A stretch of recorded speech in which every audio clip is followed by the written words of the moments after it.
Hello everyone. Someone asked me how I do my backgrounds, so I have set up my program LumaFusion to have all the stuff for this tutorial, and I even have this little thing so you can see where I'm tapping all the time. So first, I'm just gonna dissect the Sriracha meme background because I'm a little lazy and I don't want to do any other kind of dissection on any other ones. So the first thing is going to be the checkers because someone actually mentioned that. For doing them, I actually have a multiply layer. So this is, if I turn it on to normal and I put the opacity up on the top, it just is like gray checkers. And if I undo, and it'll look like this. So I put it on multiply and I turn down the opacity a little bit, and it looks like this. And these checker backgrounds, I will keyframe. So one is at the beginning and one is at the end. A lot of people I think would do like here, and then the end frame would be all the way at this other corner, and it makes it look really fast. Hey. I really like how that looks, so I do it, I just make it slower, and then it looks like this. And that's kind of what I want. So as you can see, I actually did cut out the language right here as well, because I'm trying to change my channel into like a kid-friendly one, not like targeted to younger children, but fine for younger children. So that's what I'm trying to do. So the text is just a simple font that comes with the program, and I just typed in Sriracha. And what I did was I added the edge, and I added a shadow, and I did a purple shadow because I like how purple shadows look. Pretty simple, and then it just fades in and fades out with some simple transitions. Not really anything too fancy with there. And as you can see, this one is very, very similar to the checkers, except it is not checkers, it is rainbow pastels. So if I can hide these checkers, it looks like this, and it's just the rainbow pastels moving. But if I put it, oh, there we go. If I put it like this, you can see the checkers again. So pretty simple. So here we go. Here's where we have where it gets to this. And this part is, I actually put a lot more into it. So if we go to colors and effects, we have this gloom thing put on. So gloom is blurring everything but the actual colors themselves, and the opposite is blurring, I think, the line work except the colors. Or no, this is blurring the line work and not the colors. Yeah, so this is blurring the line work and not the colors. If we were to blur the colors and not the line work, we'd have a bloom, but this is a gloom. So slightly different. If I can find it, I don't know. I'll find it some other day and show it to you guys. So, yeah, that's pretty simple. I just added the gloom. I didn't add any keyframing on it. So, yeah.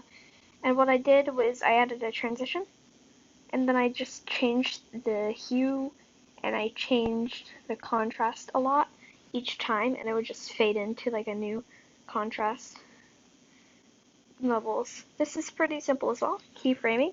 It is actually very similar to the checkers over here, except it is with text, and it's going up and down the screen, so that's pretty simple.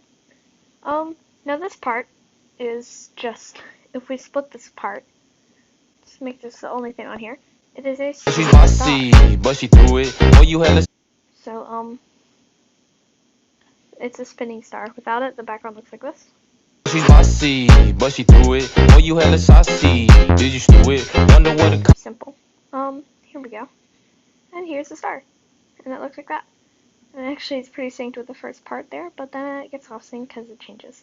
Now this is exactly the same thing here with the text. The only thing is it's a like pull of like patterns. Here we have some like this is actually, if you look down here, let's hide the bloom, and it looks like this. I actually changed it. I tweaked it quite a bit.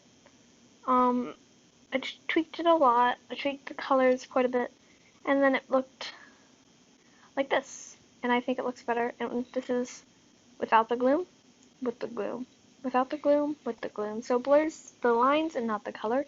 So it doesn't blend the colors in any more than they already are blended in, but it blends the lines in to the background a little more. So this part is pretty simple. I actually stretched it out so fit the screen. And then I added some zoom transitions to give it like a bump, and that's how I make how I made the Sriracha meme background.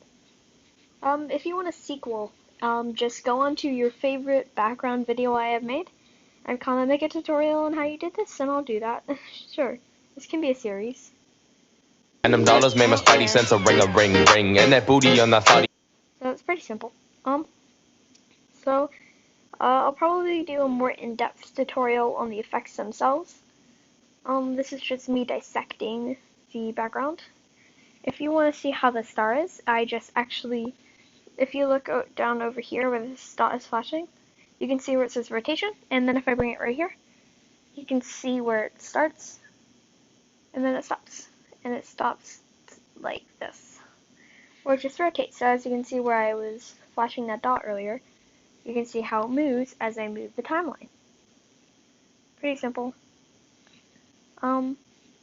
And yeah, the same with the background. If we look that, it highlights where the background is. And here we go, we start, boop, we switch, boop, boop, and boop. It just bumps a bunch of times. And I just move the rotation and the size. So now if you go where this dot is, you can see the size. The sizes are rotating a teeny bit, like right here.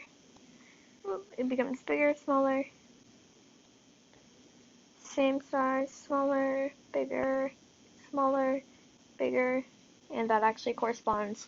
If you were looking at the animation itself, it corresponds. So that's how I made this Sriracha meme background. Once again, if you want this to be a series, just comment down below on your favorite background that I did, and I will dissect it for you and show you how I did it. Yeah, thank you so much for watching this video today. And no, this is not the weekly video, I already posted one. Thanks for watching. Farewell.